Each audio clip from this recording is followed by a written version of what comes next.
하나님의 말씀은 사도행전 16장 19절부터 26절까지 교독을 하시겠습니다.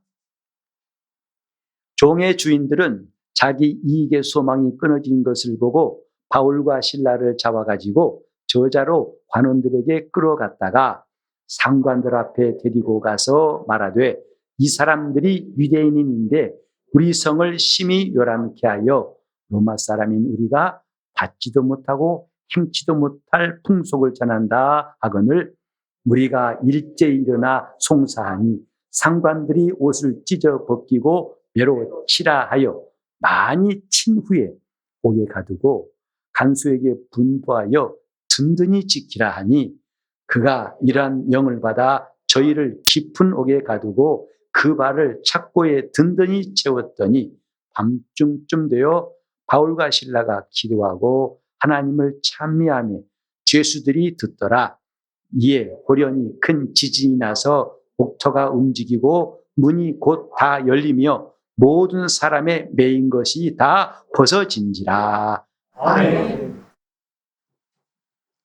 오늘도 하나님을 사랑하고 또 기쁨으로 감사함으로 예배한 여러분들에게 하나님의 말로 다할 수 없는 사랑과 은혜가 또 때를 따라 돕는 그분의 크신 능력이 함께 하시기를 예수 이름으로 축복합니다. 아멘.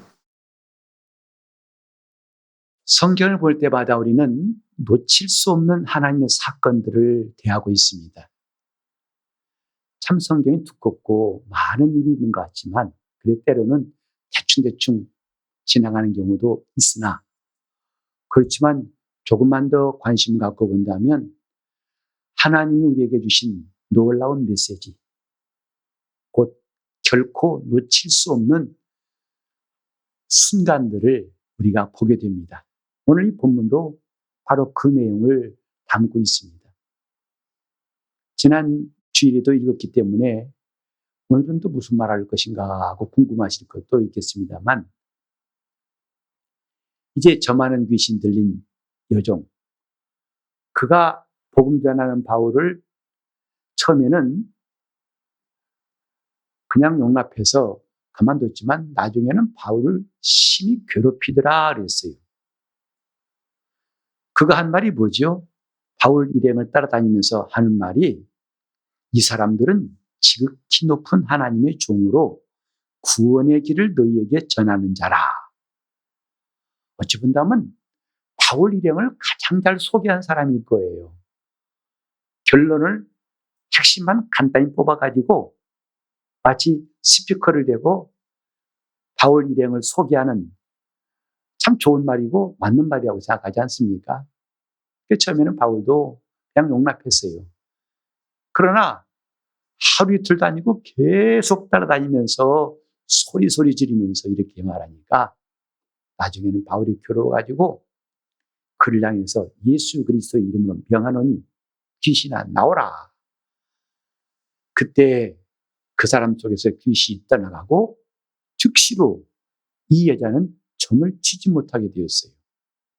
곧 이 사람이 점치는 것이 어디서 비롯되는가를 알 수 있죠. 그러다 보니까 이 여자를 관리하고 있는 주인은 정말 자기 재산에 엄청난 손실을 갖고 온 것을 보게 되었습니다. 당장 돈벌이가 안 되거든요. 그래서 바울과 실라를 잡아가지고 고소했어요. 그 성을 다스리는 자 앞에 가가지고 고소할 때 참 엉뚱하게 그 사실, 이 사람들이 내 돈벌이를 망쳤습니다 라고 하지 않고, 그럼 뭔가 자기 이익만 내세우는 것 같고 많은 사람들의 동의를 얻지 못할 것 같아서 그럴싸하게 본질을 회피해서 엉뚱하게 꾸며서 송사한 거죠. 뭐랬습니까?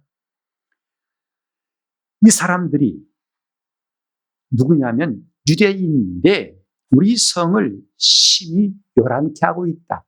그래서 로마 사람인 우리가 받지도 못하고 행하지도 못하는 아주 요상한 풍속을 전하고 있다.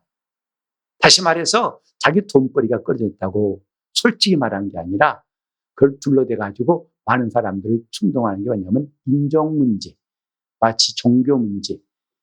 그래서 이건 내 문제뿐만 아니라 우리 온 성의 사람들의 문제다. 이 사람 가만두면 우리 성이 시끄럽고 아주 문제가 많이 생길 것이다. 이처럼 고발했어요. 그러니까 사람들이 영문도 모르고 그래? 그러면 안 되지 하고 일제히 소리 질러가지고 이제 바울과 실라를 고소했을 때에 상관들이 곧 그 다스린 자가 옷을 벗기고 매로 치라고 말했어요. 종아리 몇 대 맞은 게 아닙니다. 이 당시에 매를 치는 것은 태장이라고 하는데 이건 참 아픈 겁니다. 여러분 지금도 이슬람에서는 태장이 있잖아요. 그래서 그 100대를 견딘 사람이 별로 없답니다. 중간에 까무러 친대요. 다시 깬 다음에 또 치고. 싱가포르도 지금 태형이 남아있잖아요. 싱가포르 가면 거리가 깨끗합니다. 정말 담배 공투도 안 보여요. 청소를 열심히 한 것 같지는 않은데 늘 깨끗해요. 어디 가든지. 그리고 공무원들이 청렴하기로 소문난 것이 그 나라 아닙니까? 원인은 다른 게 아니에요. 그들은 벌금 정도가 아니라 지금도 매를 쳐요. 잡아다가 그게 얼마나 아픈지 얼마나 고통스러운지 그게 무서워서 죄 짓지 않는 거예요. 외국인이라고 봐주는 것이 일절 없어요. 그런데 유대인들도 이 태장이라고 하는 형벌이 있지만 그들은 40대를 넘지 않습니다. 39회까지만 치고 40회 이상 치면 그 사람을 욕보인다고 해서 절제하는 것이 있는데 이방인들은 그런 것이 없어요. 사정없이 치는 겁니다. 그가 지금 몇 대인지 세지도 않고 그가 얼마나 괴로운지 관계없어요. 상관이 그만할 때까지 치는 거죠. 그래서 다른 성경에 보면 껍질이 벗겨질 때까지 그냥 멍든 정도가 아니죠. 피 맺힌 정도가 아니라 껍질이 벗겨질 때까지 매맞는 것. 이것이 태장인데 여기 보면은 많이 치라. 많이 쳤어요. 몇 대인가 나오지 않았지만은 심하게 맞은 것은 분명합니다. 이제 그들이 옥에 갇혔어요. 그것도 지하의 깊은 옥에, 그것도 두 발목을 첩보에 채워서 자물쇠로 잠그고 옴짝달싹 못하게 이렇게 잡혀 있는데 한밤중쯤 되어서 여기에 밤중쯤에라고 성경에 나와 있는데 다른 성경에 보면 한밤중에 at midnight 한밤중에 이렇게 되어 있습니다. 모두가 다 잠들고 있어요. 자기를 치라한 상관도 자기 집에 가 쉬고 있고 옥을 지키는 간수도 잠자고 있고 모두가 다 조용합니다. 그때 바울과 실라가 기도하고 하나님을 찬미하더라. 이 사건 오늘 여기를 좀 주목해 볼까 해요. 바울과 실라가 한밤중에 기도하고 하나님을 찬미하더라. 만약에 내가 바울이었다면 어땠을까? 하나님의 종으로서 열심히 먹지도 못하고 때로는 척박한 환경에서 복음을 전하고 많은 사람들에게 귀신을 내어 쫓고 병도 고치고 그들이 주께로 돌아오는 역사, 그 일들을 하나님이 지금까지도 많이 이미 1차 전도여행 때에도 도처에서 하나님이 역사하셨잖아요. 그런데 이 성에 와서 저 많은 귀신 들린 여자가 하도 괴롭히길래 귀신을 쫓았더니 그것 때문에 이제 억울하게 말도 안 되는 죄명을 가지고서 심히 맞았어요. 얼마나 아팠겠을까. 정말 먼저 드는 것은 만신창이 된 자기 몸 아니겠어요? 뼈를 때리는 아픔. 그리고 살이 벗겨지고 고통스러워서 숨 쉬는 것이 시음소리에 채워질 만큼 괴롭고 힘들고 아프고 그래서 때로는 이게 무슨 고생인가. 아무리 주의 종이고 아무리 복음 전환이지만 너무 힘들다. 하나님의 일하는 것이 결코 노래 부를 만큼 쉬운 일은 아니지요. 너무 힘들다는 말이 저절로 나올 때가 많습니다. 너무 힘들어요. 그런데 그때 바울과 실라가 한 일이 뭐냐면 기도하고 하나님을 찬미하더라 했어요. 어찌 본다면 참 보통 사람이 상상하기 어려운 일 아니겠어요? 여러분은 밤중에 무슨 일 하시는가요? TV를 볼 수도 있고, 때로는 목욕을 하면서 피로를 풀 수도 있고, 음악을 들을 수 있고, 또 여러분이 낮 동안에 할 수 없던 일을 할 수 있습니다. 아이들과 가족들과 시간을 보낼 수 있어요. 그런데 바울은 그렇게 심히 얻어맞고 거진 밥을 줬겠어요? 지금 몸도 완전히 지칠 대로 지쳤죠. 그때 하나님 너무 힘들어요. 너무 괴로워요. 때로는 눈물 찔 수도 있고 하소연할 수도 있지만 오늘 바울과 실라가 한 행동은 뭐냐면 기도하고 하나님을 찬미하더라. 어찌 보면 보통 사람은 꿈꿀 수 없는 이른바 돌출 행동이라고 할 수 있지 않습니까? 이건 바울이나 할 수 있는 일이지 라고 우리가 넘겨버릴 수 있는 일. 근데 성경을 보니까 이런 말씀이 있더라고요. 욥기 35장 10절과 11절에 놀라운 말씀이 있어요. 뭐냐면 자막에 좀 띄워주시죠. 나를 지으신 하나님 곧 사람으로 밤중에 노래하게 하시며 그랬어요. 하나님이 누구신가? 우리는 나를 지으신 분인 줄 알잖아요. 그런데 나를 지으실 뿐만 아니라 밤중에 노래하게 하신 분이라고 말했어요. 그리고 우리를 교육하시기를 땅의 짐승에게 교육하신 보다 더 많이 교육하시고 또 우리에게 지혜 주시기를 공중의 새에게 주신 보다 더하게 하신 분이 하나님이시라고 욥기에 나와 있어요. 여기에 특별히 하나님은 우리를 지으실 뿐만 아니라 밤중에 노래하게 하시며 하나님이 우리를 지으실 때 그렇게 디자인하시고 그렇게 계획하시고 그렇게 장치하셨다고 성경에 말씀했어요. 그게 사람이라고 성경은 가르치고 있습니다. 하지만 우리는 이 말씀과는 심히 멀어서 오히려 바울의 행동이 돌출한 사람처럼 별난 사람 행동처럼 보이는 것은 그만큼 우리가 하나님과 멀어졌고 하나님 주신 기능이 쇠퇴하고 쇠퇴해서 이제는 없는 것처럼 여기는 것이 아닌가라고 생각하게 됩니다. 바로 밤중에 노래하게 하신 하나님. 이것은 어떤 특별한 사람의 일이 아니라는 것이죠. 나를 지으신 하나님이 그렇게 만드신 거라고 성경은 말하고 있어요. 우리는 지금 하나님 앞에서 또 시편 42편 8절 말씀도 함께 볼 수 있는데 낮에는 여호와께서 그 인자함을 베푸시고 밤에는 그 찬송이 내게 있어 생명의 하나님께 기도하리로다. 이게 정상이더라고요. 하나님이 이렇게 만드셨더라고요. 그러니까 인자란 말은 뭐냐면 하나님의 사랑이라는 뜻입니다. 구약에서는 하나님의 사랑이라는 말을 대부분 인자로 표현했어요. 그 인자란 말은 히브리어로 헤세드란 말인데 그 헤세드란 말은 우리가 사랑받을 만의 사랑이 아니고 언약적인 사랑. 하나님께서 언약하신 백성이라서 사랑하시는 그 사랑을 인자라고 합니다. 헤세드라고 한다 이 말이죠. 우리가 내 자식을 사랑할 때 그가 사랑받을 만의 사랑한 게 아니라 내 자식인 거로 사랑하잖아요. 하나님께서 언약하신 거로 사랑하신다. 그것을 인자하심이라고 그래요. 그냥 너그러우시다는 뜻이 아니라 그래서 여기서 파생된 말이 성도란 말, 구약의 성도란 말은 이 인자란 말과 매우 가까운 위치에 있어요. 그래서 그건 하사드라고 하는데 그게 뭐냐면 사랑하신다란 뜻이에요. 성도들아, 하나님이 사랑하시는 자여 이 뜻이에요.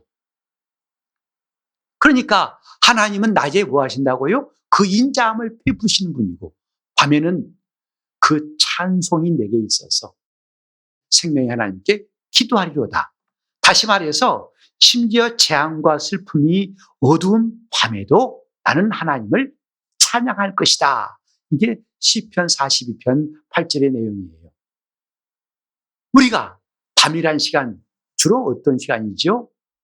하루 종일 시달리고 이제 그 시간에 쉬면 좋겠는데 사실 요즘에 불면증이 많다는 말을 종종 듣습니다. 여러분은 잠을 잘 주무시나요? 저도 목사 안수 받고 나서 얼마 안 됐을 때 초창기까지만 해도 정말 등만 대면 드르릉이었어요. 잠 자야지라는 생각도 필요가 없어요. 그냥 누워서 눈 감으면 바로 잠이 빠졌어요. 그 옆에 있던 집사람이 누가 들고 떠매가도 모를 정도라고 그렇게 고운하게 잠을 잤던 기억이 있는데 그 어느 때부터가는 잠이 점점 줄어져요. 잠이 안 와요. 그때는 물론 이런 생각 저런 생각 목회하다 보니까 이런저런 문제 때문에 고민해서 잠이 안 오더니요. 나중에는 하도 그게 많아지니까 그냥 잠이 안 와요. 잠을 잘래도 엎치락 뒤치락. 근데 그것은 저뿐만 아니라 오늘 대부분 사람들 이 시대가 그런 것 같아요. 밤에 걱정과 근심이 내 마음을 끝없이 잠자지 못하게 하는 것이 우리 모습 아닐까요? 그런 밤이에요. 그러니까 근심과 걱정이 사무치는 밤에 오늘 욥기에 보면은 사람으로 밤중에 노래하게 하시며 하나님은 그런 사람을 노래하게 하신다고 했어요. 왜? 하나님은 그 사람들에게 곧 의로운 사람에게 용기를 주시려고 노래하도록 지으셨다는 거예요. 다시 말하면 바로 그들에게 이길 수 있는 힘과 용기가 되어주시려고 누가? 하나님이 그렇게 하시려고 노래하게 하셨다는 거예요. 그래서 우리로 밤에 노래하게 하셨다는 것은 놀라운 하나님의 계획이고 그분의 장치예요. 오늘 우리 5장 6부를 다 지으시고 그것이 각각 제 기능하게 하신 것처럼 이제 우리 혼에도 하나님 장치하신 게 뭐냐면 밤중에 하나님 앞에 노래하게 하신 것이다. 하지만 우리는 근심 걱정이 너무 많아가지고 한숨을 쉬고 걱정하고 괴로워하고 또 때로는 누구를 원망하기도 하고 불평하기도 하고 그래서 모처럼 깜빡 잠든 다음에도 꿈도 참 요상한 꿈 꾸고 괜히 잠잤나 싶을 만큼 후회스러울 때도 있지요. 밤중에 노래하게 하시며 하나님께서 이렇게 계획하신 대로 그대로 일어난 일이 빌립보 감옥에 있던 바울과 실라였어요. 그들은 밤중쯤 되어 기도하며 하나님을 찬미하더라. 결코 돌출행동이 아니라는 거죠. 원래 하나님이 심어놓으신 DNA대로 영적인 DNA대로 그들은 행한 것뿐이다 이 말이죠. 그런데 이 일은 놀라운 사건을 갖고 오게 됐습니다. 성경에 보면은 사도행전 12장에 우리가 이미 읽었습니다만은 베드로도 옥에 갇혔어요. 그때도 하나님이 그를 구원하시되 천사를 보내사 모든 착고를 풀어가지고 안전한 성 밖에까지 그를 인도했죠. 구원해냈죠. 여기도 하나님께서 바울과 실라를 마침내 구원하사 계속 전도여행을 가게 하셨는데 똑같이 하나님의 말씀을 전하는 사람이 옥에 갇혔고 똑같이 하나님이 구원해냈지만 한 가지 중요한 차이가 있어요. 베드로는 잠을 잤더라 했어요. 옥에서 잠을 잤고 바울과 실라는 밤중에 기도하고 하나님을 찬미했고 이 차이가 얼마나 귀한 것인지 베드로는 나중에 하나님이 건져냈지만 간수들은 다 헤롯 왕에 의해서 죽임을 당했어요. 그러나 오늘 여기에 나와 있는 바울과 실라는 그들이 옥에서 구원받은 것뿐만 아니라 여러분이 아시는 대로 간수와 그 가족이 다 예수를 믿고 침례받고 빌립보 교회의 교인이 되었어요. 주 예수를 믿으라 그리하면 너와 내 집이 구원을 얻을 것이다. 그러니까 밤중에 바울과 실라가 기도하고 찬미한 것은 베드로가 밤중에 잠자는 것과는 확실한 대비를 갖고 왔으니 무엇이냐? 하나님이 역사하심을 가져왔다는 거예요. 간신히 자기 목숨만 구원한 거 끝난 게 아니라 바울과 실라뿐만 아니라 빌립보 교회 교인들이, 그것도 여러 명이 그 밤에 예수를 믿고 거듭나고 빌립보 교회 교인들의 역사가 나타났다는 것이죠. 오늘 우리는 하나님이 하신 역사를 곰곰이 생각해 봅니다. 밤중이 뭐죠? 다 쉬는 때입니다. 아무도 일하지 않는 때입니다. 그런데 놀라운 사건은 뭐냐면 그 밤중에도 하나님은 역사하신다는 거예요. 하나님은 일하신다는 것.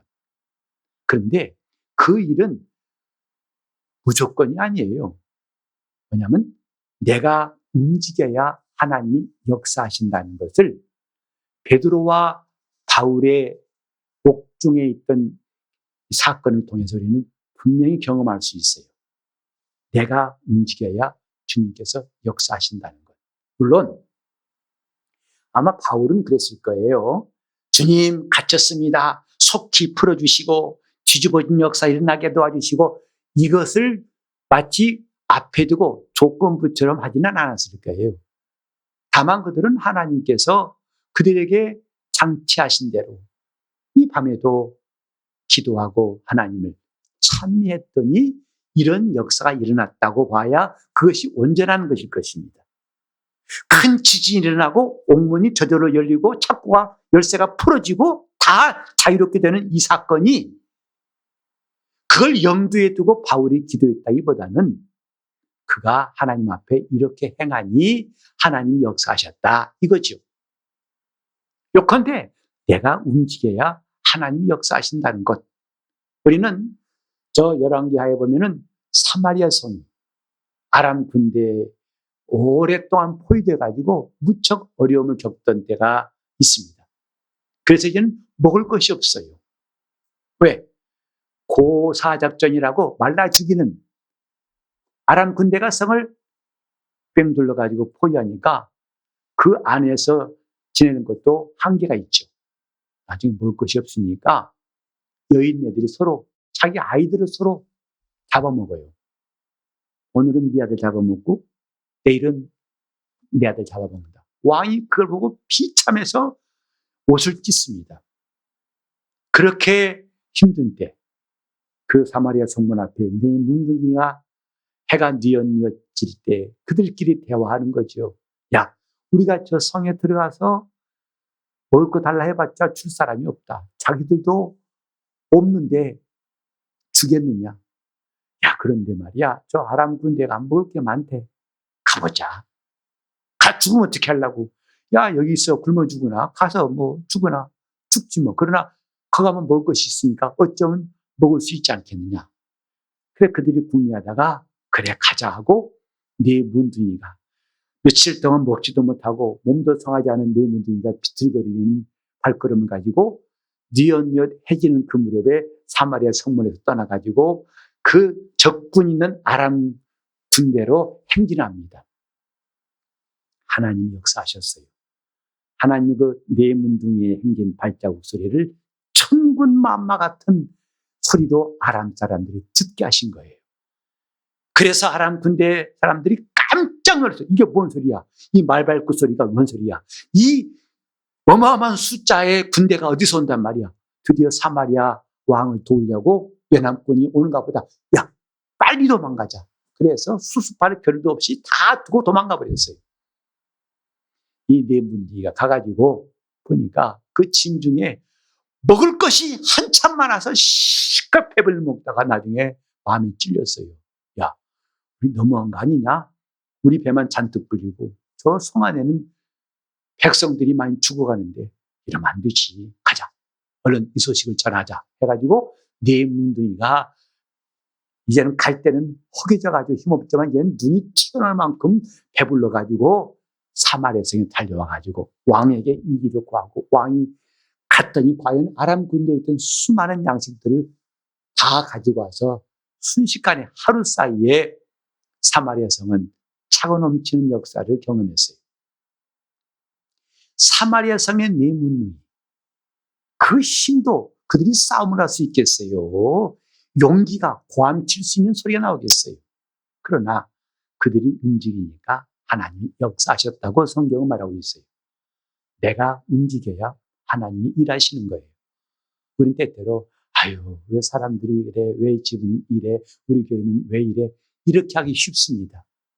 그러나 우리는 그분이 역사하심을 사모한 사람이라면 내가 움직일 때 하나님은 역사하신다는 것 기억해야 됩니다.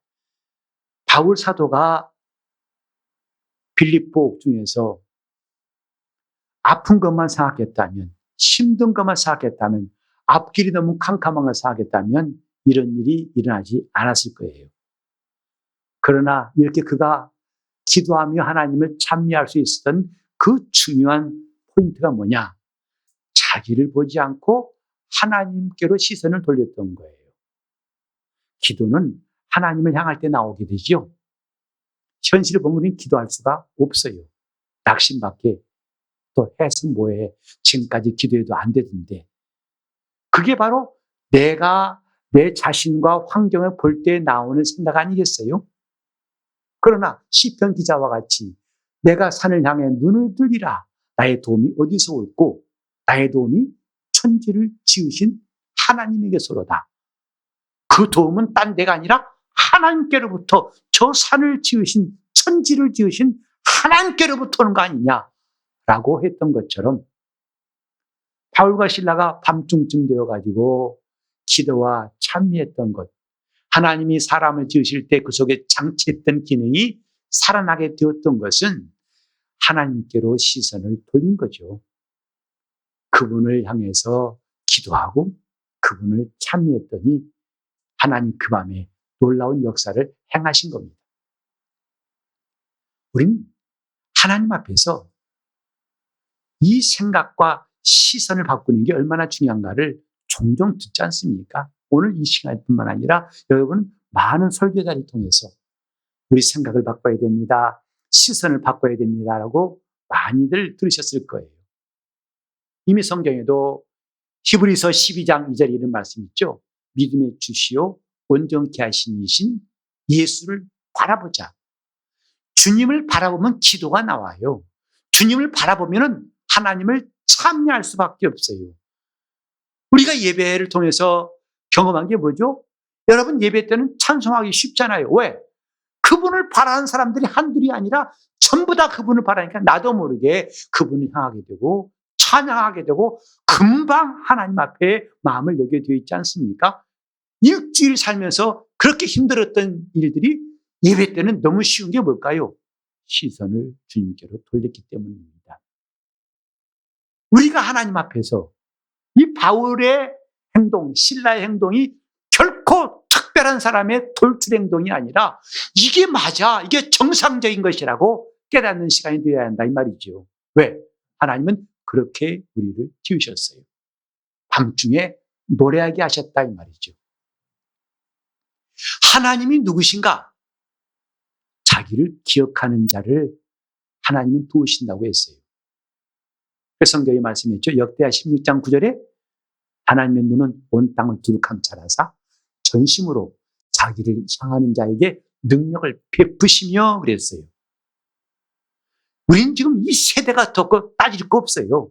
하나님은 시대와 공간과 시간을 초월하신 분이라고 믿고 있습니다. 어제나 오늘이나 영원토록 동일하신 분이라고 믿고 있습니다. 그렇기 때문에 우리가 그분을 바라보는 순간부터는 우리 환경과 시대 관계없어요.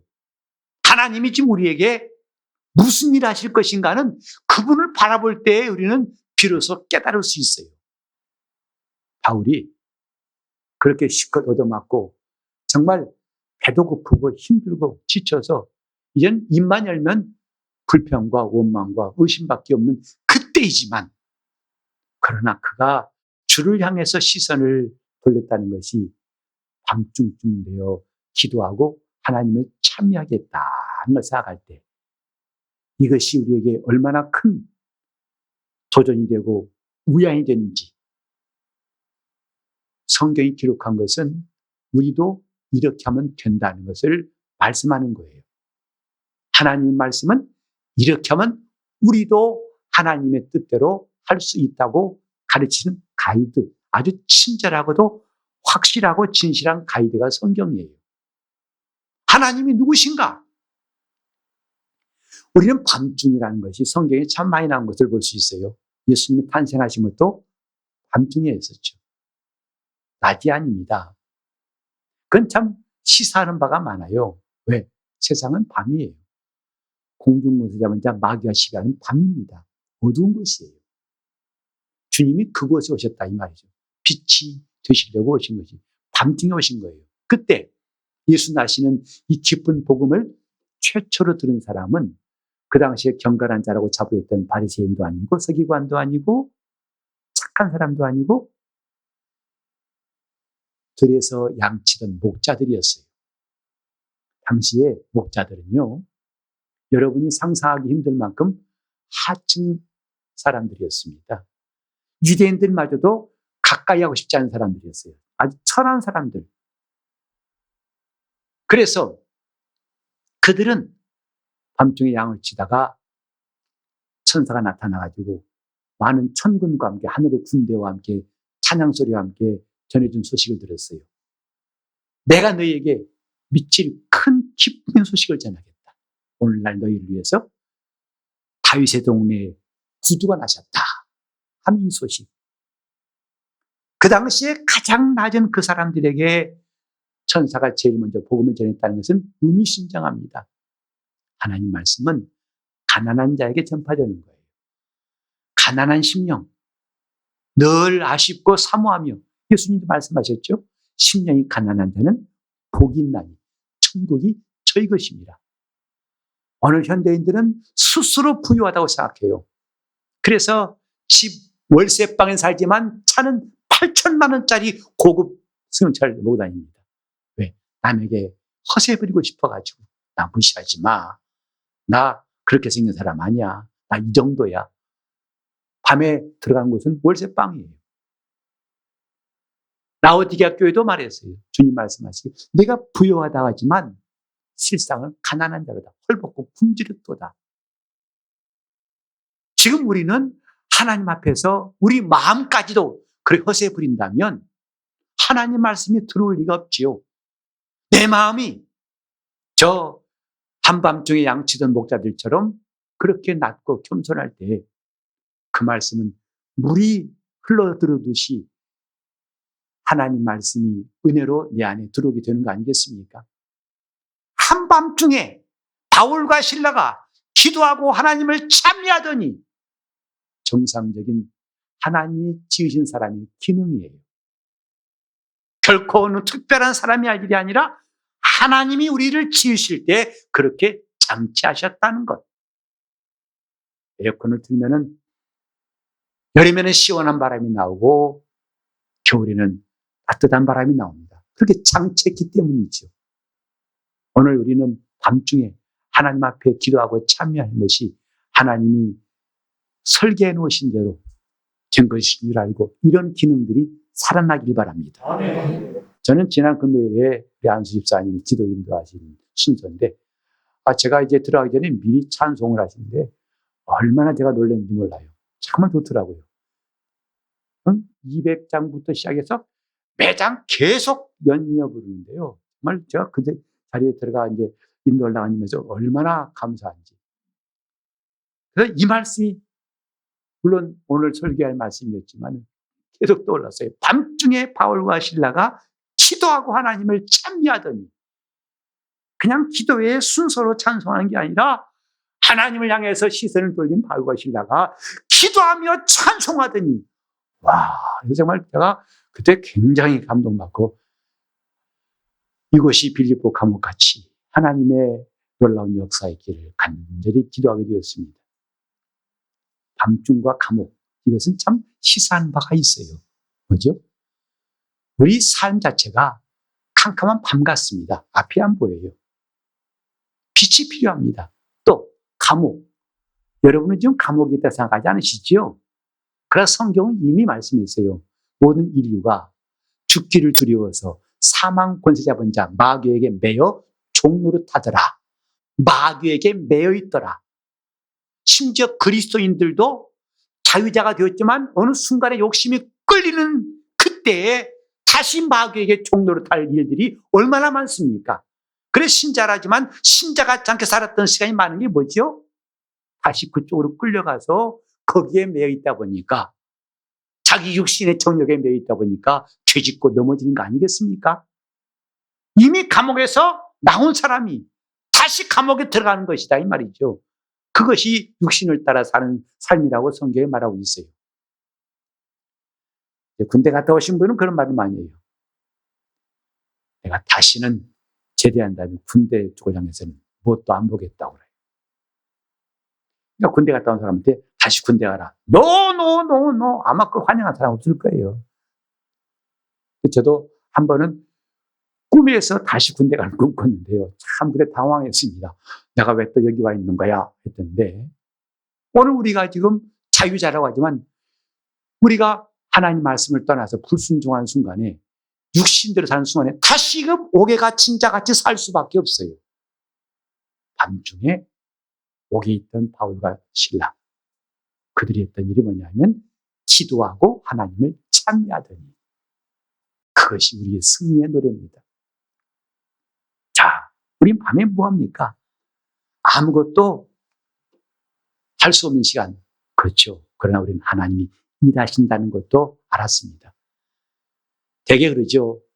밤에는 우리가 하루 종일 자기를 돌아보는 시간.